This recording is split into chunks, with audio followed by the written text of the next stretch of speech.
les amis, ravie de vous retrouver pour une nouvelle vidéo dans notre lancée. On continue et puis de toute façon on va continuer. Ça nous plaît et j'espère que ça vous est utile. Bonjour maman. Bonjour Candice, mais bonjour à vous toutes et tous. Alors aujourd'hui la vidéo on va essayer de développer le pouvoir de nos pensées. Pensées que l'on oublie souvent, avec le pouvoir que l'on oublie souvent, dont on n'a pas conscience. Le pouvoir créatif de nos pensées. Et le pouvoir tout court, parce qu'on ne s'en rend pas compte, effectivement, mais nos pensées sont énergie. L'univers est énergie. C'est pas moi qui le dis, c'est Einstein. On le sait maintenant, tout est vibration et tout n'est qu'énergie. Donc, effectivement, les pensées sont énergie. Alors, on va développer le sujet, maman, et je crois que tu as un texte qui nous a beaucoup plu, que vous connaissez sûrement, toutes et tous, mais qui est très parlant et qu'on va rappeler, en tout cas, pour ceux qui connaissent déjà. Écoute. Je vais donc me permettre de le lire. Oui. Fais attention à tes pensées, car elles deviendront des paroles. Oui. Alors, oui, ben oui, forcément. Donc, si nos pensées sont négatives, on va avoir des paroles négatives. Pensées négatives envers nous-mêmes, la plupart du temps, c'est ce qui arrive, comme pensées négatives envers d'autres personnes.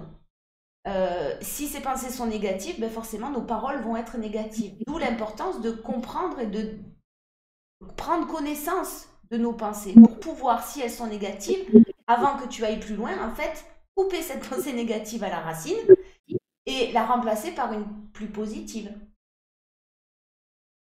Je continue. Fais attention à tes paroles, car elles deviendront des actes.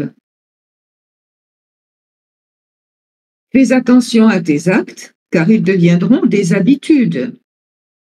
C'est clair. Fais attention à tes habitudes, car elles deviendront ton caractère. Eh oui, eh oui. À force de mettre en place certaines choses, comme un enfant à qui l'on dit dès tout petit, tu n'y arriveras pas, tu es pas à la hauteur, tu n'es pas capable de, ben, si on entend ça depuis l'enfance, c'est un exemple bien sûr parmi tant d'autres, on va finir par le croire. Et Einstein justement disait, ben aujourd'hui c'est sa fête, donne une bicyclette à un poisson rouge, et forcément, ben, il ne saura pas quoi en faire de la bicyclette. Et on va penser que le poisson rouge, il est débile, mais non. Et forcément, ça devient effectivement ton caractère. Eh oui. Fais attention à ton caractère, car il est ton destin. Alors là, j'ai eu un peu de mal. Enfin, j'ai eu un peu de mal. Vas-y, je vais te demander de développer parce que le caractère qui devient ton destin. Vas-y, je te demande de développer. Eh bien, on s'habitue à un certain comportement. Et bien souvent, d'ailleurs, ce comportement est tellement habituel qu'il qu'il fait partie de notre personnalité. Et parfois, il fait partie de notre personnalité d'une façon dominante. Oui, ce qui va nous amener donc à prendre à suivre une route qui n'est pas forcément ni la meilleure pour nous, ni celle pour laquelle nous sommes destinés. C'est un proverbe hindou. Il est à comprendre, bien sûr, à analyser, et la réflexion que nous venons d'en faire à l'instant, ensemble, j'invite tout le monde à la faire individuellement et à la lire attentivement, en fait, compte. Oui, à méditer dessus, ouais. C'est vrai, Voilà. c'est intéressant. Dont on n'a pas forcément non plus conscience. Oui, mais alors si nos pensées sont si créatrices, euh, si nos pensées sont si créatrices, ça veut dire qu'en fait, c'est effectivement le reflet de ce que nous sommes. Oui. Oui, d'où l'importance de créer des pensées très positives. Se rendre compte aussi, et là je vais vous lire un tout petit extrait d'un être de lumière qui est intervenu, que Mam a canalisé sur sa chaîne YouTube. Je ne vous l'avais pas mis en barre d'infos, je vais vous la mettre en barre d'infos, je vous invite à aller la voir en entier. Un être de lumière nommé Basile, qui disait vos pensées sont le reflet, les pensées sont le reflet de ce que nous sommes. Mais il faut s'apercevoir que, attendez, je suis en train de chercher son texte où je l'ai mis.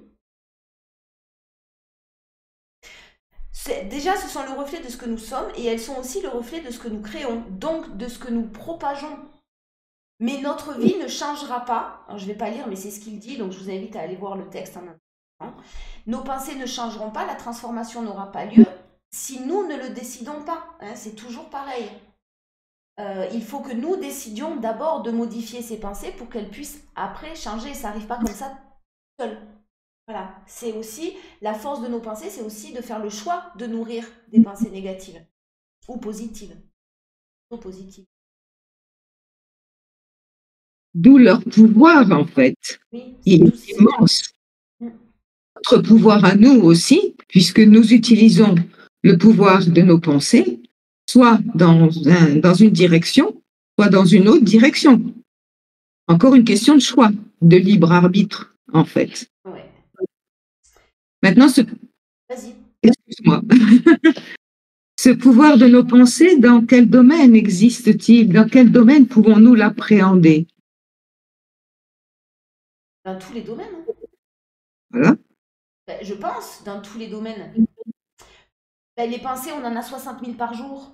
Donc, dans tous les domaines. Alors, les guérisseurs, par exemple. On va essayer de prendre des exemples. Le guérisseur qui a confiance, en fait, parce qu'un guérisseur ne peut pas travailler sans confiance. Confiance en lui, mais confiance aussi au pouvoir qui lui est donné et la possibilité et sa force de penser qui va, en fait, guérir. On peut très bien envoyer des pensées positives à quelqu'un ou à un ami à nous qui souffre, par exemple, qui est dans la douleur. Lui envoyer, tout le monde peut le faire ça, en fait. Avec confiance, conviction et foi, ça va, pour moi, forcément fonctionner. Et ça fonctionne. D'autant plus que nos pensées sont accompagnées par nos frères qui, en plus, leur donnent une puissance supplémentaire. Et oui. Oui, bien sûr. Encore une fois, oui. Alors, ça marche si on envoie de mauvaises pensées à quelqu'un aussi? Non, je ne dis pas qu'il faut le faire, attention, hein, les amis, surtout pas. Hein, non, je me suis mal exprimée, c'est pas à faire du tout. C'est pas, de toute façon, ça vous apportera rien et ça servira à rien. Donc, la vengeance, les pensées mauvaises envers d'autres personnes, l'envie, non, on laisse tout ça de côté. Mais comment ça se passe, ma question, c'est ça. Comment ça se passe si on envoie des pensées négatives à quelqu'un, même sans le vouloir? C'est très néfaste pour la personne qui les reçoit, même si elle n'en a pas conscience. Maintenant, cette pensée qui est donc négative, comme tu dis, c'est-à-dire perturbatrice, va revenir vers l'émetteur d'une façon très importante. Et même si l'émetteur ne s'en aperçoit pas, lui-même, il alimente son destin d'une façon quand même plus que négative. Je vais rebondir parce que je suis sûre que je vais me permettre de parler au nom de certaines personnes qui nous regardent et qui vont te dire, comme moi je me suis dit à plusieurs reprises, comment ça se fait? Parce qu'on appelle ça le karma. C'est pas tout à fait ça, je crois, hein, le karma. On y reviendra dessus, mais c'est pas tout à fait ça. C'est pas aussi simple que ça. Mais qui se disent quand même, on m'a fait du mal. Ces personnes-là m'ont fait du mal. Je me revois parler il y a quelques années en arrière. Hein. Je vais m'énerver, il faut pas faire attention, ça va être des choses qui remontent à la surface. On me fait du mal, on me trahit, on me blesse profondément. Je décide de m'éloigner de ces situations-là, de comprendre pourquoi. Je les ai acceptées, de travailler sur moi, de faire ce travail, ce développement personnel. Mais je m'aperçois que ces personnes, elles s'en sortent très bien dans la vie. Je pense qu'on va se comprendre. Elles s'en sortent très bien, elles sont heureuses, si c'est un couple, ben elles se remarient, elles refont des enfants, financièrement elles sont bien, et toi tu galères. Alors, ce sentiment d'injustice et de karma, entre guillemets, comment ça se fait qu'ils ne payent pas ces gens-là? Alors, je vais être très claire, le retour du bâton en quelque sorte, il ne se fait pas forcément immédiatement. Peut-être que tu ne le verras pas dans l'incarnation dans laquelle tu es, ni pour les personnes auxquelles tu fais référence. Mais c'est inscrit. Un jour ou l'autre, ça se retournera contre les émetteurs ou l'émetteur en question. Et peut-être dans une incarnation précédente, parce que la personne n'aura pas compris certaines choses et vivra ce retour du bâton dans une autre incarnation. C'est Voilà. agréable de le voir dans notre incarnation quand même. Oui, Ben oui. c'est Ben oui, non mais ça c'est mon ego qui parle. Mais bon, il est là, donc il se fait coucou. Mais la justice existe, elle existe. On la voit pas, on la comprend pas toujours, mais elle existe bel et bien. Ce qui est bien, c'est qu'on la comprend. Enfin, ce qui est bien, oui, pas forcément, mais on la comprend souvent après, comme quand on passe par des moments compliqués, effectivement, des moments difficiles, sans comprendre pourquoi on a ces épreuves à vivre là, cette injustice qu'on vit là, et on comprend après pourquoi, mais avec beaucoup de recul et parfois du temps et de la colère. Bon, on a pris l'exemple des guérisseurs. Qu'est-ce qu'on peut prendre comme autre exemple? La personne lambda qui a un ami ou une amie en difficulté Oui, on en a et qui souhaite intervenir sans savoir comment le faire. Surtout si les liens ont été distendus, se sont distendus, ou si la personne elle-même n'ose pas intervenir. Eh bien, elle va émettre l'intention, tout simplement, de soulager la situation de cette personne. Et pas plus, c'est tout simple, enfin, quand elle va le faire avec son cœur, avec ses mots à elle, elle va émettre son souhait. Alors, ce qui est important, c'est qu'il faut comprendre aussi qu'il n'y a pas forcément, nous, on a des rituels, on appelle ça des rituels, mais c'est des rituels qui sont ce qu'ils sont. Mais vous pouvez très bien, il n'y a pas de, comment dire, il n'y a pas de forcément de règles à suivre quand on, voilà, de lignes de conduite ou de phrases particulières. Nous, on les adopte et parce que c'est ce que maman a canalisé, ce sont nos prières. Mais il suffit tout simplement, ce qui est important, ce que je veux dire, pardon, ce qui est important, c'est l'intention. La foi que l'on met, la conviction que l'on peut avoir. Après, chacun peut trouver, ça peut être des bougies, bien sûr, ça peut être de l'encens, bien sûr, mais ça peut être un endroit dans la nature, une pensée comme ça qui vient fugace et vous vous asseyez contre un arbre et vous pensez à cette personne, vous lui envoyez de l'amour, vous lui envoyez un chemin de guérison, vous lui envoyez... Et c'est magnifique, comme la pensée d'amour à quelqu'un qui veut vous faire du mal. Si vous voulez désarçonner la personne en face de vous qui vous veut du mal, envoyez-lui de l'amour. Je vous assure que ça fonctionne. Par expérience, je vous l'assure, ça fonctionne. Quelqu'un qui vous fait du mal, bon, il faut le faire aussi avec le cœur, hein, avec conviction. Pardonnez d'abord, bien sûr, mais lui renvoyer de l'amour. Et c'est fabuleux parce que la personne est désarçonnée au possible en face de vous. Ne sait plus quoi faire, ne sait plus quoi dire et se retrouve comme une ou un imbécile. Et ça, c'est bon aussi. Mais oui, c'est vrai, j'ai testé. C'est pour ça que je vous dis, ça marche. Alors, j'encourage tout le monde, toutes les personnes à le faire et se faire confiance. Se dire que oui, ça fonctionne, mais pour ça, il faut expérimenter les choses. C'est toujours la même histoire. Ne pas seulement se dire oui, c'est vrai, mais si vous ne mettez pas en place ce que vous pensez qui est juste et qui doit être fait, rien ne se produira. S'il n'y a pas de l'intention, si vous n'allez pas à l'action, c'est-à-dire la mise en place de votre intention, ça ne pourra pas être favorable, hein, ça ne pourra pas réussir. Dans la vidéo précédente, on parlait des rituels à mettre en place aussi, de cette discipline. Ça en fait partie. Ça fait partie de la force de nos pensées. Je ne sais pas exactement de toute façon combien, mais regardez les exemples de télékinésie. Regardez ce qui peut se faire. C'est impressionnant quand même. La pensée, avant, on avait les moines bouddhistes qui se servaient aussi de gros instruments de musique. Là, c'est pas de la musique, ce sont des gros... Je ne sais pas comment on appelle ça.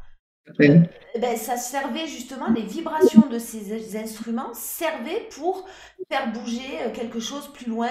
Ils avaient fait des tests comme ça dans les moines, dans les temples tibétains. À l'époque, ils faisaient certaines choses grâce uniquement aux vibrations. Nous avons perdu beaucoup de la notion de nos pouvoirs et Candy, si on en avait conscience, on ne serait plus manipulable comme nous le sommes en ce moment et nous serions bien plus puissants que nous le sommes. Alors, le mot puissance, ce n'est pas la puissance, c'est le pouvoir sur soi-même, hein, le pouvoir d'être intimement ce que nous sommes, des êtres momentanément incarnés avec une étincelle d'origine divine. Et on l'a Si nous, oublié ça. si nous manifestions cela, tous, parce qu'il faudrait être solidaires, ou tout du moins être tous avec la même vision de l'existence. Les Grégor, on en parlera plus tard. Vas-y, finis, pardon. Oh, je voulais tout simplement dire que, en disposant de la compréhension de qui nous sommes, du pouvoir que nous avons, Du divin qui est en nous, du divin qui est en nous, de la solidarité que nous pourrions mettre en place, en éliminant bien entendu ce qui fait nos différences et ce qui est exacerbé d'ailleurs, pour que nous soyons tous divisés. Régner notre monde, c'est pour pouvoir régner, il faut diviser. C'est ça. ça. Voilà. Si on avait conscience de cela et si vraiment aussi on apprenait déjà à mieux être nous-mêmes, eh bien, on se laisserait beaucoup moins intimider par certaines affirmations ou par certains ordres, et on serait dans le domaine de la résistance. La désobéissance citoyenne. J'adore cette phrase. Nos frères nous le disent. Soyez attentifs à ce qui se passe dans vos sociétés. Bon, on va parler que de la nôtre, puisque nous sommes en France. On ne va pas parler de ce qui se passe dans d'autres pays, même si nous savons ce qui se passe, ou tout du moins, cela nous est rapporté. Nous n'y sommes pas, nous n'y vivons pas. Donc, parlons déjà de la France. Si nous pouvions avoir cet état d'esprit, ah, on me dit ça, mais qu'est-ce qui se cache derrière ce que l'on me dit? Et où veut-on m'amener? À faire quoi? À penser quoi? Oui, je t'écoute. La curiosité, être curieux, ne pas être curieux, mais chercher effectivement, comme tu viens de dire, à comprendre pourquoi, qu'est-ce qui se cache derrière, ne pas s'arrêter à simplement en tout état de conscience, c'est pour notre bien. La naïveté n'a plus lieu d'être aujourd'hui, c'est plus possible, il ne faut plus être naïf, il faut arrêter la naïveté. Et ils ne veulent pas, personne ne va prendre soin de vous. Personne ne va s'inquiéter de votre santé. Personne ne va s'inquiéter de votre bien-être mental. Tous ceux qui vous le disent et qui essayent de vous manipuler, de vous orienter sur un chemin bien particulier, ce sont des manipulateurs. Écoutez-vous, tout simplement. Si ce chemin vous convient, allez-y. Mais d'abord, avant ça, posez-vous des questions. Tout à fait. Et pourquoi on veut m'amener sur ce chemin-là? Je vais réfléchir par moi-même. Et soit j'y vais, soit je refuse. Mais on a toujours le choix. En fait, dans notre société, en France, aujourd'hui, on a le choix. Il y a hélas des situations où les personnes n'ont pas toujours le choix. Dans d'autres cultures, dans d'autres pays. À toi, même. Eh bien, nous allons avoir une intervention de qui? Ça, je ne le sais encore pas. Qui vient nous visiter, qui vient nous voir. J'aime beaucoup vos débats.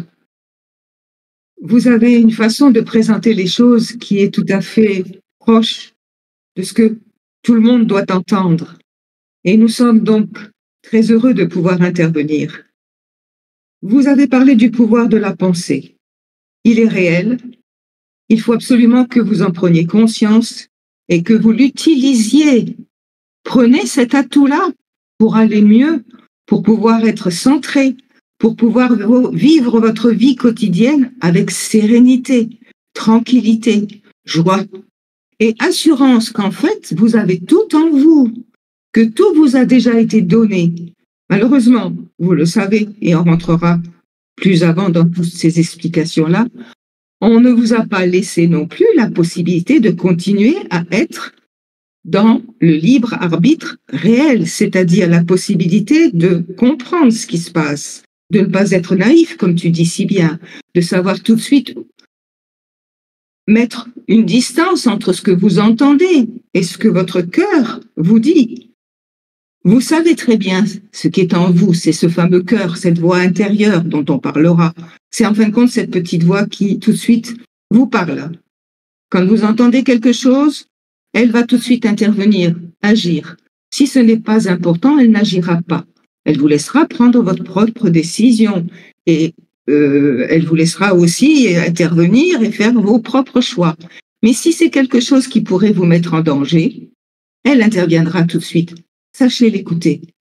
Pour savoir l'écouter, il faut savoir être dans le calme, ne pas avoir toutes ces pensées qui se percutent et qui obstruent votre intelligence et votre capacité de réflexion.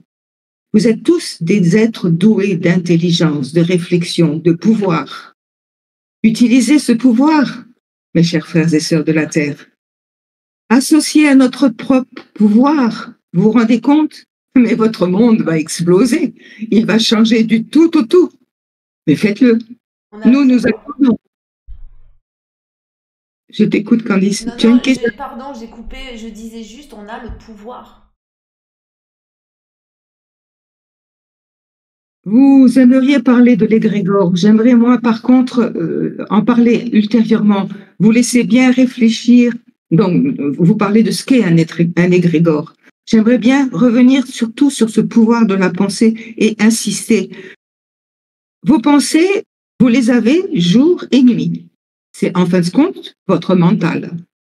La nuit, vous êtes dans l'incapacité de les maîtriser. Ça, je suis d'accord avec vous.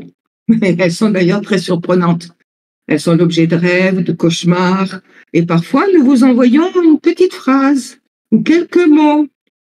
Alors attention, essayez de vous en souvenir. Notez-les, le matin. Ayez à côté de vous une feuille de papier, un crayon. Forcez-vous à vous réveiller et écrivez ce que vous avez entendu. C'est un enseignement pour vous, c'est une aide. Utilisez cette aide puisqu'elle est là. Donc j'en reviens à vos pensées. Tout à l'heure, tu as dit que vous aviez plus de 60 000 pensées par jour. Peut-être même plus, je ne sais pas, puisque vous êtes tous différents. Vous avez des personnes qui pensent sans cesse, et qui s'épuisent d'ailleurs, parce que leurs pensées sont tellement nombreuses et tellement chaotiques également, donc avec des énergies non propices à leur équilibre. Ces personnes, à la fin de la journée, elles sont épuisées. Pour peu qu'elles se laissent aller à des visions ou à des consultations de sites ou à des discussions ou encore à des besoins d'excitants pour pouvoir justement faire leur journée. Ces personnes vont donc se diriger vers ce que j'appelle moi des excitants, un peu trop de tabac, un peu trop d'alcool ou alors un peu trop de ceci, un peu trop de cela. Là, je ne vais pas rentrer dans tous ces détails-là. Mais là, imaginez à la fin de la journée la situation physique et mentale de cette personne. Elle a vraiment été au bout du bout. Je disais aussi à Martine que le Père, tel qu'il vous a créé avec des bons fusibles. Il vous a vraiment créé comme étant des êtres résistants. Mais résistants à tout ce qui vous manipule, mais aussi à tout ce que vous-même vous ingérez et à toutes ces habitudes nocives que vous entretenez, parce que vous pensez qu'elles vous font du bien, qu'elles vous aident à vivre mieux, elles vous aident à vous échapper de la réalité.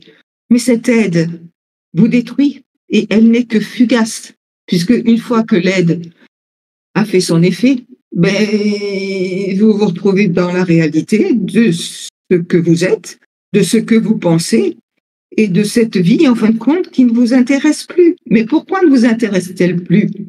Parce que vous n'avez pas conscience de votre pouvoir, de votre capacité à la changer, à la modifier, à la transformer, pardon. Tu veux intervenir, Candice? Non, non, pas du tout. Dans les émotions, écoute. Je le vois.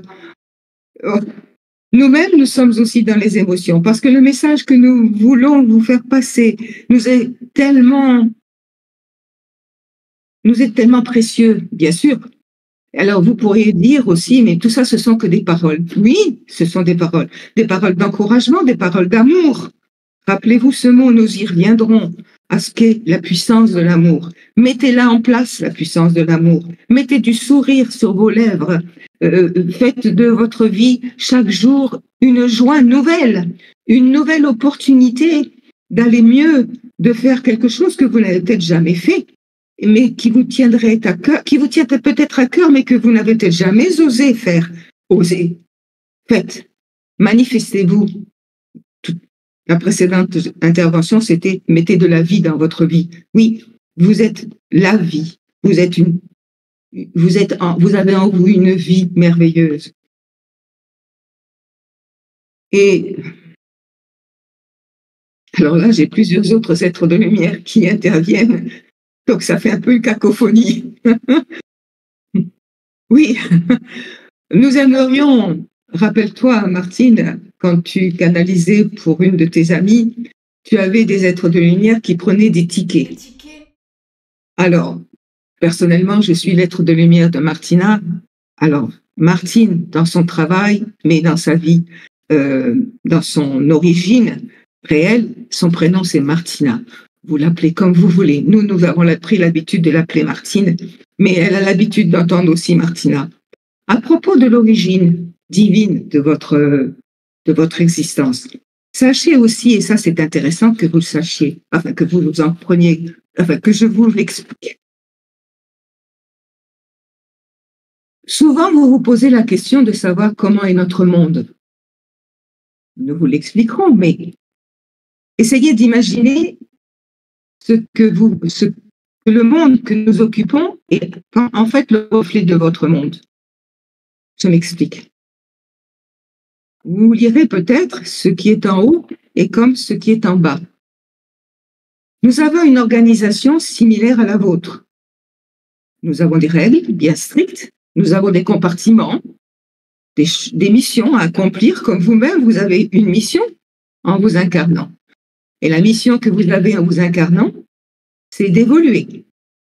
C'est-à-dire de modifier votre personnalité, si c'est nécessaire, et c'est toujours nécessaire, d'apprendre aussi, d'expérimenter, d'apprendre la joie, la sérénité, le bonheur de vivre ensemble, pas seulement pour soi, mais aussi, j'ai bien dit, ensemble, collectivement.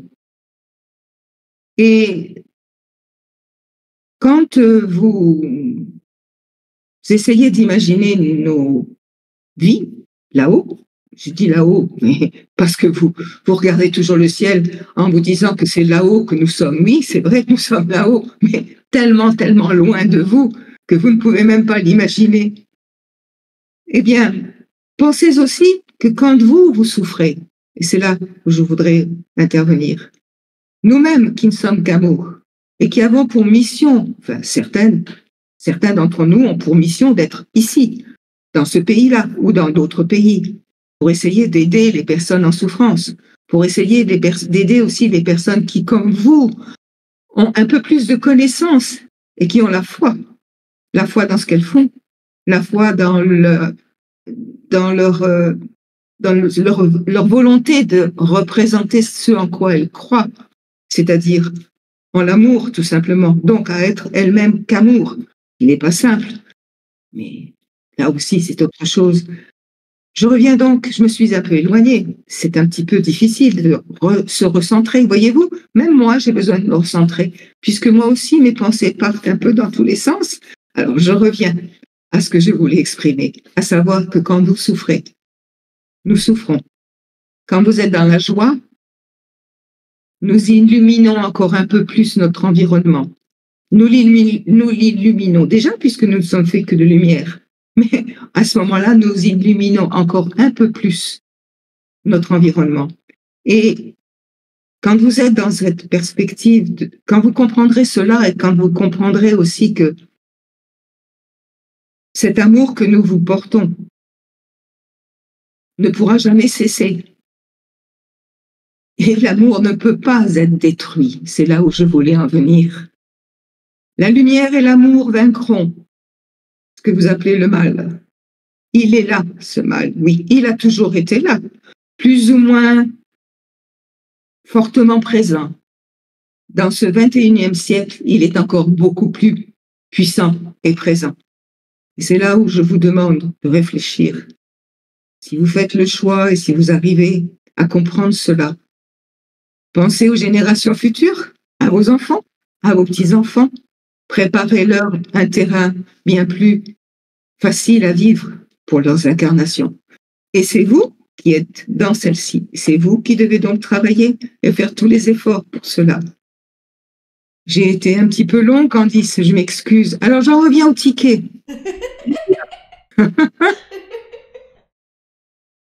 Oui, alors on reste sur les tickets ou on trouve une autre? Ben, on demande à nos amis de participer. Tout à fait, Candice. Les tickets ont déjà été distribués parce que je ne vais pas intervenir à chaque fois. Je ne suis pas le seul à vouloir intervenir, quand même si j'ai le bonheur d'être présent et de canaliser Martine. Bon nombre d'êtres de lumière ont des choses à vous dire différentes et ont déjà préparé quelque peu leur argumentaire, leur propos dans certains domaines, parce qu'ils ont à cœur de défendre plutôt les femmes, les enfants, par exemple. Vous parlez de la pauvreté, vous parlez de votre société, oui, du monde tel qu'il est en train de se dessiner et de bien d'autres sujets. Donc, ils ont pris leur ticket, je répète. Et la prochaine intervention, c'est le ticket numéro 1 qui interviendra. Alors, Martine. On peut demander à nos amis peut-être autre chose qu'un ticket. C'est peut-être pas très beau un ticket. On pourrait leur donner quoi comme... Bon, si vous avez des idées, les amis, au lieu du mot ticket, ils prendront, je sais pas, un nom différent. Mais non, mais ils ont leur propre nom. Non, les tickets, c'est bien en fait. Bon, si vous avez des avis, n'hésitez pas, partagez. Pardon. C'est bien, Candice. Nous allons, enfin moi personnellement, je vais vous laisser. Tous nos frères aussi qui sont là vont se retirer et ça ne voudra pas dire qu'ils ne vont pas continuer à écouter votre intervention. Nous sommes vraiment présents, je répète, heureux de l'être. Et je ne vais pas toujours vous redire les mêmes choses parce que vous allez vous dire, oh, bah, c'est toujours pareil. Non. Par contre, vous êtes aimés et ça, par contre, je ne le changerai pas. Aucun de mes frères ne le changera non plus. Vous êtes aimés, vous êtes nos frères. Et puis, nous voulons que vous avanciez correctement, sereinement, dans vos incarnations. Avec cette petite parenthèse, il ne va peut-être pas vous faire très plaisir. Dans la galaxie, vous avez un certain nombre de planètes. Certaines sont évoluées. Elles ont déjà traversé toutes vos épreuves et elles s'en sont sorties, puisqu'elles ne les vivent plus. Mais vous êtes les derniers de la classe. Vous êtes les derniers dans l'évolution. Et c'est vous qui êtes le plus en danger, donc, en ce moment. Et vous ne pouvez pas rétrograder plus. Sauf, non, vous ne devez pas rétrograder plus. Donc, toutes vos consoeurs, en fait, vous encouragent à donner le meilleur de vous-même, à devenir les meilleures versions de vous-même, à faire tout pour que vos incarnations soient beaucoup plus respectueuses de ce qui vous a été donné, de la vie par elle-même et de l'amour qui est en vous. Elles ne peuvent pas participer réellement, là non plus. Vous avez votre libre arbitre. Mais souvent, bon nombre d'êtres de ces différentes planètes viennent vous visiter. Elles font ce qu'elles peuvent.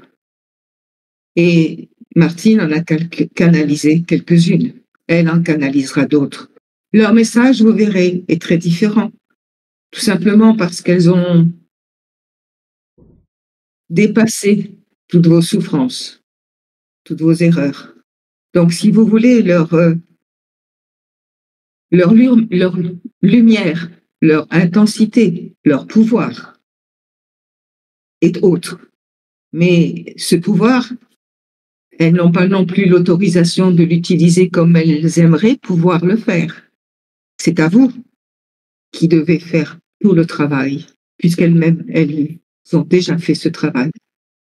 Mais elles coopèrent quoi qu'il en soit, sachez-le, à leur façon. Nous y reviendrons si ça vous intéresse, mais il y a tellement d'autres choses à voir. Et puis les tickets numéro 1, numéro 2, vous ouvriront d'autres horizons ou s'exprimeront à leur tour. J'ai monopolisé beaucoup cette deuxième intervention. Candice, je m'en excuse. Non, non, Et non, c'est un plaisir. C'est toujours un plaisir riche en émotions. merci à toi, Candice. Merci à vous toutes et tous d'avoir eu la gentillesse de m'écouter et soyez toujours aussi bienveillants et, et surtout comprenez que c'est vraiment peu facile pour nos deux sœurs d'intervenir de cette façon, avec beaucoup de spontanéité, en faisant très attention à essayer de vous ouvrir leur propre cœur et leurs propres expériences. Votre ami, ton guide, Martine, votre ami de lumière, de toujours et pour toujours. Merci, Saint-Alphone. Merci, maman. Oh, c'est rien, c'est un... C'est magnifique de l'entendre. Bon, Saint-Alphone en particulier, moi je le connais bien, enfin, l'habitude de l'entendre souvent à travers toi, mais moi ce qui me blesse surtout, c'est qu'on n'a pas respecté ce qui nous a été donné. On n'a pas respecté le cadeau qui est la vie en fait. On ne la respecte pas, ou difficilement. Alors nous, les personnes dans la bienveillance, oui, mais l'être humain en général, quand je dis on, ne respecte pas le cadeau du Père qui est la vie. On a tous les moyens pour être heureux, on a tout pour être épanoui, serein, mais l'être humain n'a pas respecté au fil de temps, hein, des siècles, je sais pas, on n'a pas respecté, on ne respecte pas la vie. Mais nous avons maintenant de nouvelles opportunités, puisque nos frères sont beaucoup plus présents qu'ils ne l'ont jamais été. Et vous en verrez d'ailleurs rapidement certains qui pourront se faire voir. Les choses évoluent. Ils ont plus d'autorisation qu'ils n'en avaient, puisque ce siècle est un siècle très dangereux pour notre évolution. Maintenant, nous n'avons pas respecté, mais nous ne savions pas, et tout a été fait pour que nous ne sachions pas. Les religions ont presque totalement disparu. Je ne vais pas les critiquer. Elles ont eu des raisons d'être présentes à un moment donné. Maintenant, leur vision ne correspond plus à ce qui leur comment dirais-je. On s'est éloigné du cœur, on s'est éloigné du divin en fait. L'homme a créé les religions, l'homme les a modifiées, l'être humain les a transformées, et on s'est éloigné petit à petit, même dans certaines religions, et je ne critique aucune religion. D'ailleurs, joyeux Ramadan à tous ceux qui pratiquent. Je crois que c'est aujourd'hui, c'était hier ou aujourd'hui, donc je ne sais pas comment on le souhaite, mais joyeux Ramadan. Voilà. Et on a oublié l'amour, on a oublié le divin. La religion est devenue politique, la religion est devenue pouvoir, et toute religion qu'elle soit ont été modifiées. Donc se recentrer sur le cœur et l'amour, effectivement, c'est le principal, je pense. C'était voulu, tout ça, ça a été voulu, oui. Au fur et à mesure, bien sûr. Si on avait pu évoluer normalement, eh bien, notre monde serait celui que nous avions connu tout au début. Et nous pouvons, et nous devons d'ailleurs, chercher à le recréer avec ces éléments nouveaux que nous comprenons maintenant, qui nous sont donnés, avec l'enseignement de nos frères, avec leur force, leur pouvoir, et surtout la mise en place de notre propre pouvoir. Et ces pensées créatrices, se rendre compte aussi, le pouvoir de nos pensées, se rendre compte aussi que tout est interconnecté. On le sait, mais on ne fait pas en sorte c'est-à-dire que ils sont dans le combat, hein, les êtres de lumière combattent tout ce qui est en train de se produire, en tout cas avec les moyens qu'ils en ont. Comme tu l'as dit, ils en auront de plus en plus, ils ont de plus en plus d'autorisation. On a eu des époques où on a eu des France Bardon, où on a eu des personnes qui ont fait des choses extraordinaires, mais là, ça fait des années, des siècles qu'on n'a plus tout ça. Ça va, je pense, être de nouveau, tu vois, mis et autorisé. C'est ce que moi j'avais entendu, et c'est très bien. Mais se rendre compte que comme tout étant interconnecté, nos pensées c'est aussi leur apporter de l'aide. C'est aussi participer à ce combat contre l'obscurité, l'ombre, le mal, appelez ça comme vous voulez. C'est participer avec, bien sûr, chacun ses moyens, mais si votre taux vibratoire augmente, si votre luminosité, que vous êtes dans l'amour, tout ça augmente, forcément, vous allez aider au combat qui se joue à des énergies beaucoup plus autres, ailleurs. On va participer. On participe aussi à tout ça. Tu as tout à fait raison. Le combat, il n'est pas seulement individuel. Il est collectif puisque, comme tu le dis très bien, tout est interconnecté, connecté. Tout se transmet. Tout n'est qu'énergie et tout se transmet. Donc, si vous transmettez, bien sûr, de bonnes intentions, le résultat, c'est un peu un allègement de cette chape de plomb, moi j'appelle ça une chape de plomb, qui nous entoure. Et cette chape de plomb, je suis sûre que vous-même, qui nous écoutez, vous pouvez même la ressentir vous-même de temps en temps dans une journée. Une fatigue d'un seul coup, un mal de tête, barbouillé, pas bien, pas envie de faire ceci. Envie d'aller, ouais, vous savez même pas où. Oui. Après, on n'a pas beaucoup de conseils en fait à vous donner pour travailler sur vos pensées, vous recentrer. C'est ce qu'on a révélé sur l'autre vidéo. En fait, on revient toujours un petit peu au même, hein, Mam. Se centrer, rester dans l'amour, rester dans la confiance, travailler grâce à la méditation, grâce à la aux balades méditatives, la nature. Calmer cet esprit négatif, travailler, effectivement, on rappellera et on répétera jamais assez que c'est un travail quotidien, que ça demande du courage, mais que la transformation, si vous la souhaitez, il n'y a que vous qui pouvez mettre en place tout ça. Voilà. Mettez en place des rituels, mettez en place des exercices quotidiens de respiration, de méditation le plus possible. Entourez-vous de gens positifs. Voilà, on n'a pas vraiment de baguette magique à vous transmettre. Hélas, c'est à vous de faire ce travail, cette transformation, si vous la souhaitez. Et ne dites pas, je ne réussirai pas, j'ai déjà essayé, j'ai fait tel et tel stage, j'ai fait tel et tel exercice, je n'ai pas réussi, je retombe toujours dans les mêmes problèmes, avec les mêmes idées obsédantes. Mais oui, on peut continuer à entretenir cet état d'esprit, et oui, tant pis. Hein. Qu'est-ce qu'on peut vous dire? Et ouais. Ah non. C'est ça. Non, mais c'est ça, je pense on a fait le tour de tout ce qu'on avait. Merci à Saint-Alphone encore, on a fait le tour de tout ce qu'on souhaitait vous dire. On reviendra à la prochaine vidéo, je ne sais pas encore, c'est un peu, on va nous guider. Voilà. J'ai vu des messages où des personnes nous demandaient comment communiquer avec vos guides. Ça va venir comme vidéo aussi, hein. Ça va être important. Je ne sais pas qui s'exprimera, quel ticket, on verra. Mais donc ça va être mis en place, hein, comment communiquer avec nos guides. Et en fonction de l'évolution, peut-être que là, ça sera la prochaine fois, ça sera les égrégores, parce que ça va un petit peu dans la continuité de nos vidéos. Donc ça ait quand même un sens, que ça parte pas dans tous les sens. N'hésitez pas encore, hein, à poser vos questions, à partager, à communiquer entre vous. Avec nous, bien sûr, c'est toujours un plaisir de vous lire, même si on ne peut pas le faire tout de suite. Et puis, on va terminer en disant haut les cœurs, haut les âmes. Merci Candice. Merci à vous toutes et tous et au plaisir de vous retrouver, bien entendu. À bientôt, Mam. À bientôt, les amis.